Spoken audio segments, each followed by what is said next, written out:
The practice of drinking matcha spread in Japan in the 12th century. It began after the Zen Buddhist priest Eisai returned from China bringing seeds of the tea plant. It was during the 16th century that the ritual of tea drinking began to change. Prosperous merchants in the port city of Sakai started using opulent tea implements, and their tea gatherings became lavish affairs. The tea ceremony was also embraced by powerful figures such as Toyotomi Hideyoshi, the warlord who completed the unification of Japan. Hideyoshi had risen from humble origins.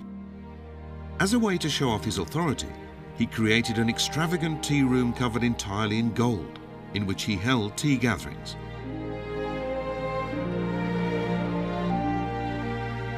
In those days, samurai warriors and merchants often used such gatherings for negotiations.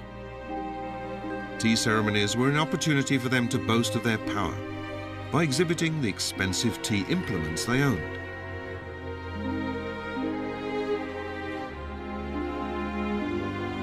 In 1587, Hideyoshi held a huge tea gathering at Kitano in Kyoto. Tea ceremony aficionados from all over Japan attended, more than 800 people in all.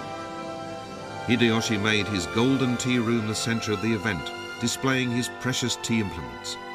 It was a demonstration of the power and prestige he had gained.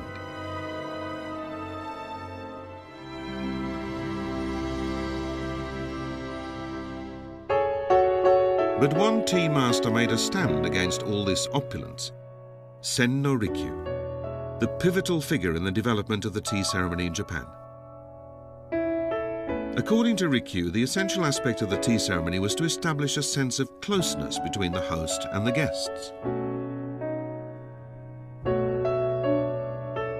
Taian is a tea room that Rikyu designed. It's a vivid embodiment of the spirit that he brought to the tea ceremony. The doorway is just 67 centimeters high. To enter the room, guests have to crouch down and duck their heads through. Even people of high status had to adopt that posture of humility as they entered.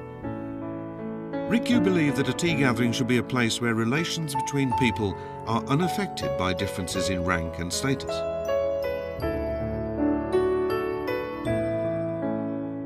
The interior is tiny, just big enough to fit 2 tatami mats, an area of 3.3 square meters. There is absolutely no ornamentation. In this austere space, the guests would find themselves squeezed together as they drank their tea. Rikyu believed that this kind of space fostered a deeper sense of human fellowship. The practice of drinking from the same tea bowl was another of Rikyu's innovations. Through the intermediary of the bowl, people are, in a sense, touching lips. This fosters an intimacy that transcends distinctions of status.